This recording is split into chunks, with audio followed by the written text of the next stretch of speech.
Coucou à tous, c'est Marion, je vous retrouve dans cette vidéo pour la boutique de la Bulle à Scrap pour un petit process vidéo d'un home déco que j'ai réalisé sur le thème de Noël puisque dans quelques semaines nous y serons.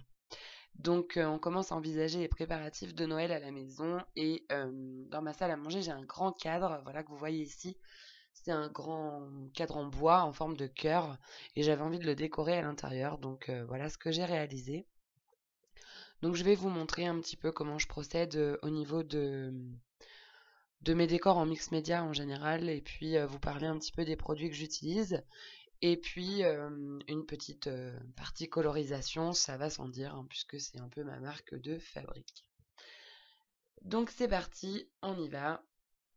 Alors, pour mes colorisations, j'ai utilisé ce tampon bois de chez Florilège. Je vous ai mis toutes les annotations pour que vous puissiez avoir les produits, hein, ça va venir. Donc à la Versafine claire. Donc ici c'est une Versafine verte pour voilà rester dans le thème Noël un peu tradi. Et puis j'ai utilisé la même branche mais en version clear, c'est un combo avec le die. Donc vous verrez, j'ai utilisé le die. Maintenant moi j'ai un problème avec ces die là, c'est qu'ils laissent trop de blanc à chaque fois et voilà, c'est une question de goût, j'aime pas forcément donc je les redécoupe. Mais c'est très pratique pour les parties à découper à l'intérieur. Donc vous allez voir après comment je procède. Donc je fais mes motifs, je les tamponne et après je passe à la partie colorisation. Et puis alors ce petit lapin, mais franchement il est à tomber par terre. Je l'adore. Donc je l'ai utilisé. Il vient d'une planche de clear où vous avez des petits bonhommes comme ça un peu rigolos, enfin des petits animaux. Et puis bah, c'est parti. Et alors, pour coloriser, moi je suis tombée amoureuse à tel point que je les ai toutes achetées. Des palettes Prima. Donc ici j'utilise la Current et la Terrain. Et puis je colorise au pinceau à réservoir d'eau. Ça, voilà, quand c'est des tout petits motifs comme ça, j'aime bien. Donc si on veut parler un petit peu de ces palettes-là, n'hésitez pas à les mélanger entre elles. Ne vous, si vous en avez plusieurs bien sûr, ne vous cantonnez pas à une seule palette pour une colorisation. Mixez-les, mélangez-les ensemble. N'hésitez pas à mélanger plusieurs couleurs dans différents godets pour pouvoir avoir vos propres couleurs. Euh, Ça vient au fur et à mesure, mais franchement, ça vaut vraiment le coup. Et puis, n'hésitez pas à salir votre palette. Ça, c'est un autre conseil que j'ai à vous donner. Moi qui suis pourtant un peu tatasse sur mon matériel, là, il faut vraiment se lancer parce que c'est comme ça qu'on obtient de jolis résultats. Donc voilà, donc au niveau de la colorisation, si on veut parler un petit peu plus technique, on va dire, euh, j'ai tendance à laisser beaucoup de blanc pour marquer mes reliefs. Et je commence toujours par la couleur la plus claire et je finis toujours par la plus foncée. Donc ici, vous voyez, j'ai commencé par un vert assez soutenu, assez dilué. Et puis ensuite, je suis venue appliquer ma couleur un peu plus foncée, un peu plus soutenue sur le bout des branches pour créer cet arrondi euh, que peut avoir une feuille, puisque il est très rare que les feuilles soient toutes plates, surtout quand elles sont en branches comme ça. Et donc voilà. Alors là, je ne vous l'ai pas noté, mais c'est parce qu'il n'y avait pas grand chose, hein. J'ai juste pris un petit peu de doré. C'est la palette Shimmering Lights. Et alors celle-ci, elle a une particularité, c'est que elle ne contient que des couleurs dorées, irisées, métallisées. Et elle est vraiment assez complémentaire, surtout, alors celle-ci, pour les fêtes de fin d'année, elle est indispensable, on va dire. Et donc je suis venue appliquer un petit peu de doré sur les petites boules de la branche de gui pour lui donner un petit côté fête et puis pour surélever un petit peu ce côté boule, voilà, pour créer un petit peu de relief. Et je passe à mon petit lapin. Alors là j'ai changé mes palettes puisque un lapin avec des tons de vert, tout ça c'est pas top. Et je suis venue utiliser la palette Odyssey et la palette Vintage Pastel. Donc la palette Odyssey, elle est très bien parce qu'elle a pas mal de couleurs, hein. On passe un peu du coq à l'âne au niveau des couleurs. Et vous avez une aquarelle blanc cassé qui vous permet de diluer vos couleurs. Et il y a deux marrons assez chauds qui sont assez sympas en mélangeant justement avec ce blanc un peu cassé. Donc c'est comme ça que j'ai utilisé ces aquarelles-là pour le pelage du petit lapin. Et puis, ben voilà, je suis toujours sur le même principe, hein, je laisse un peu de blanc et puis je viens construire mes ombres, etc. en partant du plus clair et en allant vers le plus foncé. Et alors si vous n'êtes pas trop à l'aise avec ça, prenez votre couleur de base, celle que vous venez de faire en mélangeant vos aquarelles, euh, en la diluant pas mal, et puis venir ajouter de la couleur au fur et à mesure, et ça va se foncer automatiquement. Voilà. Après, il faut essayer d'imaginer le petit lapin devant vous et d'essayer de comprendre où se placent les lumières et où se placent les ombres. Une fois qu'on a saisi ça, ça devient assez automatique et assez simple. Mais tout est question d'entraînement, bien sûr, donc à vos pinceaux et à vos tamponnages, à votre entraînement. Voilà, ça demande un petit peu de temps, c'est plus ou moins facile pour les personnes qui ont plus ou moins le sens de la perspective. Et puis voilà, ça se fait tout seul. Donc là, vous voyez, je suis en train en passage de colorer mes cheveux. Je me rends compte que j'ai les cheveux qui trempent dans l'aquarelle. Je l'ai pas vu sur le coup, mais...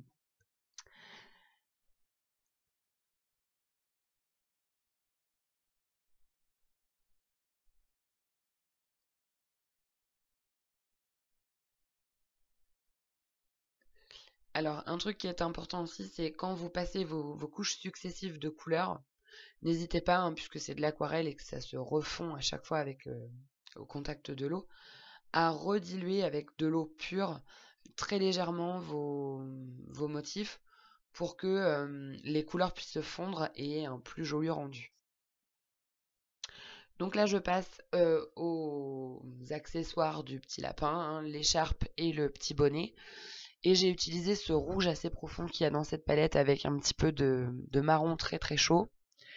Et puis, ben, encore une fois, le même principe. Et je viens coloriser son petit bonnet. Alors, vous le verrez pas sur le process parce que ça m'était sorti de la tête et je l'ai fait après, hors caméra, entre guillemets. Il a des petits pompons, en fait, sur chaque oreille, en fait, au niveau de son bonnet et sur le dessus.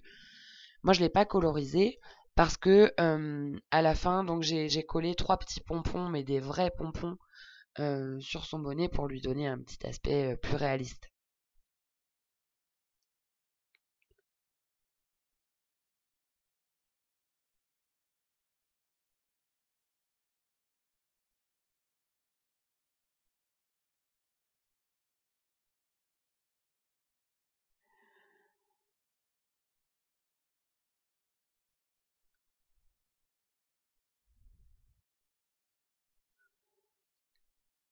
Et puis, pour rappeler les couleurs de mon home déco, je me suis autorisé une petite fantaisie. Je lui ai fait un ventre et l'intérieur des oreilles roses. Voilà, ça passe. J'ai pas fait vert, je l'ai fait rose. Euh, et puis, je trouve que ça lui donne un petit côté encore plus rigolo à ce petit lapin. Et donc, voilà. Donc après, pour le coloriser, il y a mille et une combinaisons, hein. On peut s'autoriser vraiment une fantaisie, voilà, hein. Mais on peut le faire gris, on peut le faire beige, on peut le faire marron, enfin, voilà. C'est pas un vrai lapin, c'est un lapin version enfantin, donc tout passe. Alors je vais vous le montrer après de plus près pour que vous puissiez avoir, voilà, une idée de ce que ça peut donner. Voilà. Et puis sur les yeux, moi j'aime bien faire ça. Je trouve ça un peu plat quand on a juste le tamponnage, donc je rajoute une toute petite pointe de blanc pour faire l'œil. Donc là, je vous montre un petit peu comment ça fonctionne le combo. Donc moi, je fais toujours mon tamponnage et le die après. J'utilise cette petite machine de bureau. Alors, elle est formidable. Ça fonctionne pas avec tous les dies, juste avec les petits. Mais alors, c'est un pur bonheur pour mettre dans la tote de scrap. Et ça prend pas de place du tout. Donc ça, c'est super. Elle est géniale, cette petite machine. Donc voilà, la partie colorisation est terminée. On va passer à la décoration de ce super petit cadre, enfin support bois, on va dire, en forme de cœur. Donc au préalable, j'ai enduit mon cœur de gesso transparent. Je ne l'ai pas fait en vidéo parce que c'est un cadre que j'avais déjà dans mon atelier et en général je passe tout au gesso avant d'utiliser, donc voilà, je l'avais déjà. Mais sachez que je l'ai enduit. Et puis ensuite, avec de la pâte de texture et ce superbe pochoir dentelle de chez Prima, je suis venue poser ma pâte de texture. Et alors cet outil que j'utilise là, le pinceau large en silicone, de chez Prima aussi, ça c'est une invention miraculeuse. C'est vraiment super facile d'appliquer la pâte de texture. Il y a deux tailles différentes et franchement c'est du pur bonheur. Donc une fois que j'ai eu fini ça, je l'ai séché. Voilà, je vous ai coupé les étapes de séchage. Je viens vaporiser de l'eau. Et alors j'utilise de l'eau en spray, voilà, Evian ou une autre marque, parce que l'eau du robinet, j'ai pas confiance avec mes encres, parfois ça moisit. Alors je préfère utiliser de l'eau pas stérile, mais déminéralisée, ou voilà, des choses assez purifiées quand même. Et puis je me lance dans mon fond. Donc j'ai utilisé cette encre en spray hein, normalement, mais moi je les utilise pas trop en spray, de chez Lindy Storm Gang. Je vous aurais marqué en légende la couleur. Et puis je viens appliquer comme ça mon encre assez aléatoirement. Ça je le fais un peu au feeling, hein. Je vous avouerai que je me prends pas trop la tête. J'essaye juste que ce soit assez diffus et j'hésite pas sur la quantité parce que je sais que les encres Lindy's, le gesso pompe la couleur et elles paraissent une fois séchées beaucoup plus pâles. Donc je n'hésite pas, j'y vais franco. Et puis là, pour vous montrer différentes techniques de dilution au niveau des fonds, j'utilise une acrylic paint de chez Prima, d'une couleur un peu dorée, et je l'utilise de la même façon, c'est juste que c'est pas le même produit. Voilà. Mais ça fonctionne tout aussi bien, on le dilue tout aussi bien, et voilà.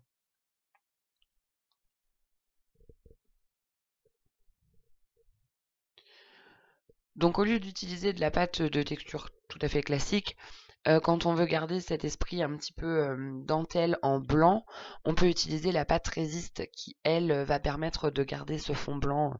Là, ici, j'avais pas forcément envie parce que je savais que j'allais avoir ma composition qui allait venir par-dessus et ça n'avait pas un intérêt crucial. Donc voilà. Et puis là, pour fondre les deux couleurs ensemble, je suis venue rajouter un petit peu d'encre rouge. Et comme j'aime bien les couleurs un petit peu vives et que les encres Lindy elles ternissent un petit peu, je suis venue reprendre ma palette Odyssée. J'ai repris de ce rouge mélangé à ce brun que j'ai utilisé pour le bonnet du petit lapin et je suis venue en appliquer ici. Comme ça permet de faire une jonction entre le bonnet du petit lapin et mon fond et ça permet que tout s'accorde. Parce que parfois, on a des surprises, on pense être dans la même gamme de couleurs et puis pas du tout. Et ça tranche un peu et ça jure au niveau du fond et de la décoration. Donc pour rester sur les mêmes gammes de couleurs et rehausser un peu cette couleur rouge, j'ai utilisé mes aquarelles Prima. Donc encore une fois, les aquarelles Prima, on les utilise pour ce qu'on veut. Colorisation, fond. Voilà, elles ont vraiment plusieurs facettes et je trouve ça assez sympa. Donc voilà, j'ai fait des petites tachouillettes aussi. Alors ça, c'est la grande mode, hein. J'ai des passes tachouilles comme ça. Et puis je suis venue tamponner avec ma Versafine claire parce que toujours encore dans cette idée de joindre un petit peu mon fond à ma décoration. Comme j'avais fait mes branches de gui avec cette encre, j'ai refait un petit peu de tamponnage avec cette encre-là et j'ai utilisé un petit tampon de fond de chez Florilège. Donc là, j'ai ressorti cet embellissement qui est on va dire un autocollant en fait.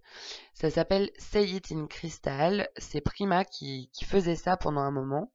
mais je crois qu'ils en font toujours. Alors ça, il faudrait demander à Sylvie. Euh, mais je pense qu'on peut encore se les procurer. C'est ultra délicat à manipuler, mais alors qu'est-ce que ça a un joli rendu. Moi je trouve ça vraiment très très beau. J'ai parfois un peu de mal à les utiliser, mais là je me suis dit, il a tout à fait sa place. Donc voilà, donc je l'ai utilisé ici.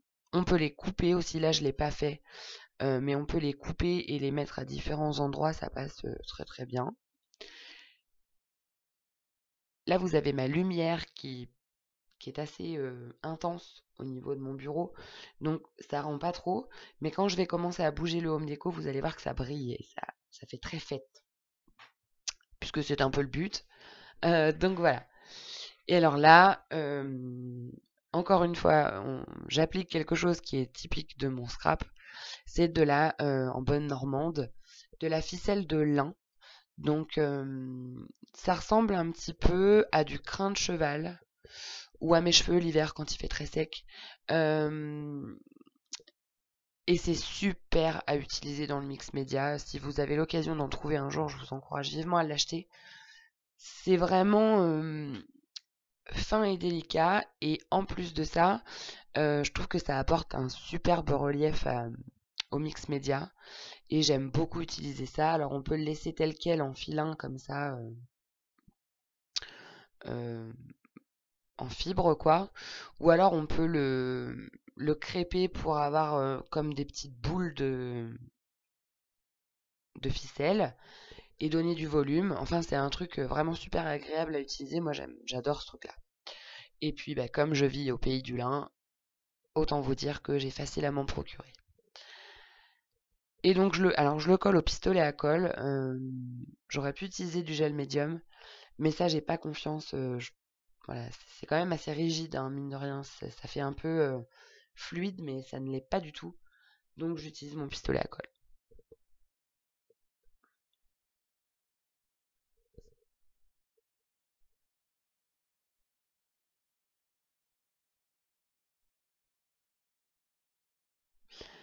Alors là, toujours dans cet esprit de donner un peu de matière et de volume, j'ai utilisé une chute de tissu que j'avais de je ne sais où, euh, de couleur dorée. Et en fait, c'est un tissu un peu dentelle, ça fait un peu comme de la nappe. On peut utiliser du chemin de table aussi pour faire ça, ça rend le même effet. Bon, moi j'avais ça à la maison. Et j'ai tendance à le découper, à le déchiqueter, à le maltraiter pour pouvoir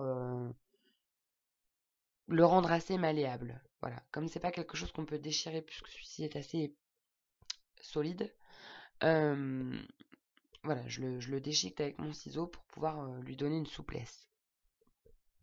Encore une fois, ça c'est mon fond, donc je cherche pas à faire quelque chose d'hyper précis. Et donc là, bien, je commence ma composition d'embellissement. Donc je viens poser mes branches de gui. Donc je mets la plus grosse, celle qui vient du tampon bois, en bas. Et puis je vais remonter avec les petites en haut pour affiner un petit peu ma ligne.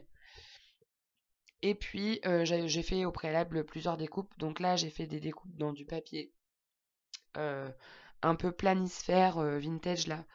Ça c'est une chute que j'ai de la collection Zellatil de Prima.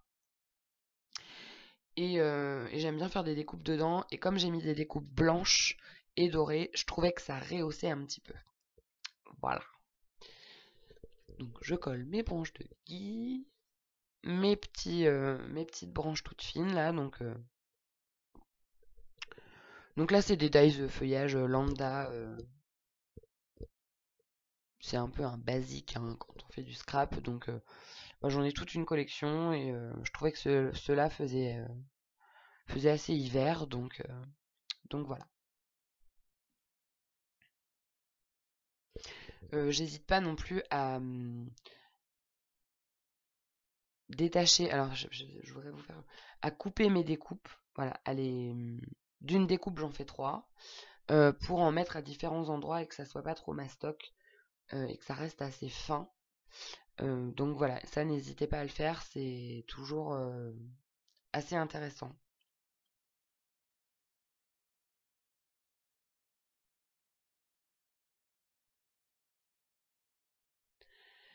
Donc bien sûr, la vidéo est un peu en accéléré, hein, je travaille pas aussi vite que ça, mais sinon ça aurait duré très longtemps.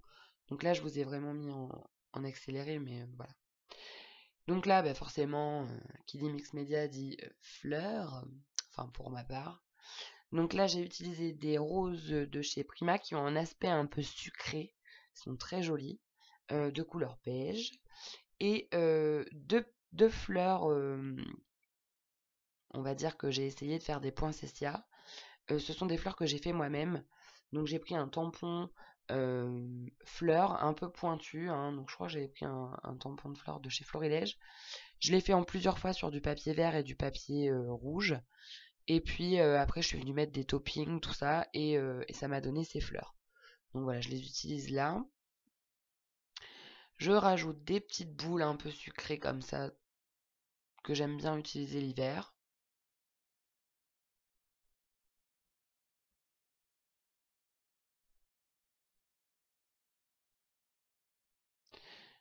Donc toujours là, j'y vais au pistolet à colle parce que c'est des trucs assez durs à coller. Et comme j'ai le tissu en dessous, j'avais peur que le gel médium n'adhère pas à ma structure, que ça se soulève et voilà. Là, j'avais préparé des découpes de flocons. Donc je vous ai noté d'où ils proviennent, hein, mais c'est toujours encore une fois du Florilège. Ces flocons sont à tomber par terre. Ils sont d'une finesse. euh, on dirait du vrai. Voilà. Et puis je place mon petit lapin pour savoir un petit peu où il va aller, que je lui mette pas un truc en dessous bah, pour éviter de le cacher, quoi. Et là, j'essaye de faire une pluie de flocons sur cette partie de composition.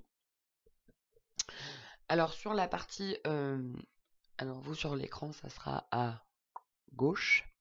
J'ai laissé blanc parce que sinon ça aurait fait trop mastoc. Mais ce qu'il est possible de faire, c'est mettre une petite épingle dans le coin externe gauche pour pouvoir y mettre des petites photos. Donc ça peut être, je vous lance une idée, hein, mais ça peut être une photo au jour le jour de ce qui s'est passé sur la journée de Noël, une photo, voilà, enfin ce que vous voulez. On peut voir ça comme ça. Et puis vous pouvez reprendre l'idée aussi pour éventuellement un cadeau de Noël. En mettant la petite pince et les gens à qui vous l'offrez mettent bah, la photo de leur choix.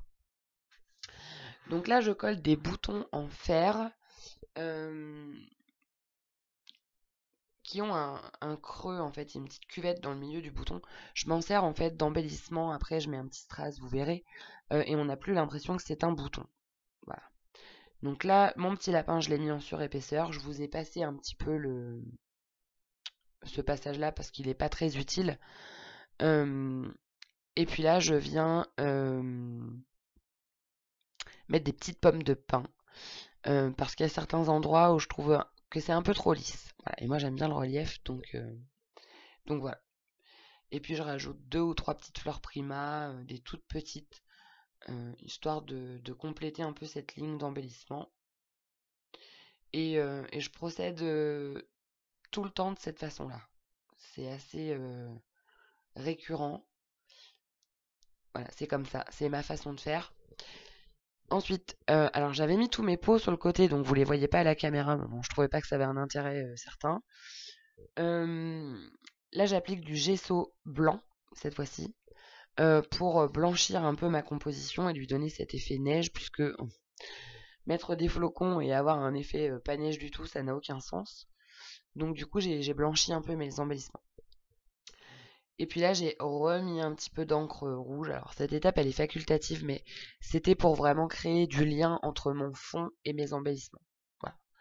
Et puis mes roses, ça, comme elles sont sucrées, au contact de l'encre, ça leur a donné une autre dimension. Donc c'était assez intéressant à faire, enfin, et joli à faire en live. Voilà. Donc là, vous me voyez utiliser, on le voit un petit peu sur le côté. C'est du gel médium transparent de chez Prima. C'est ce que d'habitude je me sers pour coller mes embellissements, puisque ça a aussi un rôle de colle. Mais là, je l'ai vraiment utilisé pour coller mes toppings, puisque là, il n'y a vraiment pas besoin de quelque chose de... Voilà, il n'y a pas besoin d'une colle particulière. Donc moi, en fait, ce que je fais, c'est que je frotte avec un pinceau mes embellissements. Quand ça sèche, c'est transparent, donc ça fait un peu comme un vernis. Et puis je viens saupoudrer mes toppings. Alors quand je dis topping, c'est paillettes, sequins, euh, les petites boules, enfin voilà, vous m'avez compris, tout ce qui est un peu qui vient agrémenter. Donc là, ce sont des glaces glitter de chez Finabert. C'est des paillettes un peu, ça a un effet un peu sable, comme des fragments d'or. Et c'est très sympa à utiliser. Donc moi, je suis tombée un peu en amour de ce produit-là. Et voilà, j'aime bien mettre ça sur mes compositions. Et puis après, j'utilise des petits sequins. Donc là, pareil, je les mets assez aléatoirement, hein. Je me prends pas trop le chou et je trouve ça plus joli. Ah, un oubli certainement. Ah oui, je trouvais que ça faisait un petit peu creux sous mon lapin. Je trouvais qu'il sortait un peu de nulle part. Et il me restait une branche de gui, donc j'ai bien fait de la garder. Je l'ai glissée comme ça en dessous. Et je trouve que ce petit lapin, il est un peu moins isolé comme ça. Donc voilà. Là, je colle mes petits sequins, donc vous voyez, toujours le même principe. Et alors, je vois beaucoup de scrapeuses qui prennent directement dans leur pot de gel médium, qui viennent mettre leur topping, qui retrempent, etc. Moi, je l'ai fait une fois, et quand j'ai vu la dose de topping qu'il y avait dans mon pot de gel, la fois d'après, j'avais tous mes anciens toppings de ma création précédente qui se retrouvaient. Bon, bref. Voilà, je suis pas fan de cette méthode, mais alors après, vous faites comme vous voulez. Moi, j'en mets un petit peu sur la table. Et puis, voilà. Et puis s'il en reste, je le gaspille pas, hein, je le remets dans le capuchon. Comme ça, il n'est pas mélangé au gel médium qui est propre. Et voilà, je fonctionne comme ça. Je trouve ça plutôt bien. Donc là, je viens mettre des petits flocons tout petits pour agrémenter un petit peu. Et puis, je mets, ah oui, mes petites demi-perles à l'intérieur de mes flocons parce que je trouvais qu'ils faisaient un petit peu vide. Voilà. Donc là, j'ai utilisé des demi-perles, mais vous pouvez très bien utiliser les petits cristaux de chez Priba qui sont magnifiques là. J'en avais pas sous la main, mais et puis j'ai pas les bonnes couleurs forcément, mais ça rend mais magnifique, magnifique.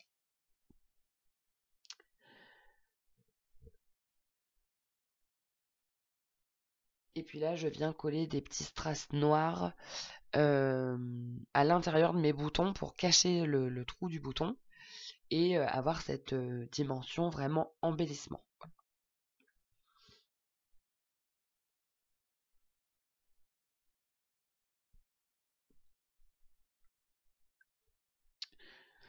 J'aurais pu laisser la chose telle que en bouton, hein, mais un bouton sur une compo de Noël, je voyais pas trop l'intérêt. Donc voilà. Et puis la touche finale, the cherry on the cake. Mes petits indispensables, les nouveaux drops glitter. Donc là c'est le rouge red berry. Et j'en ai mis vraiment un tout petit peu, c'était pour surélever. Voilà. Et puis bah du coup après il n'y a plus qu'à laisser sécher et c'est terminé. J'espère que ce petit process tuto vous aura plu. Je vous laisse avec les photos et je vous fais plein de bisous et je vous dis à très très bientôt pour de nouvelles aventures. Bye bye!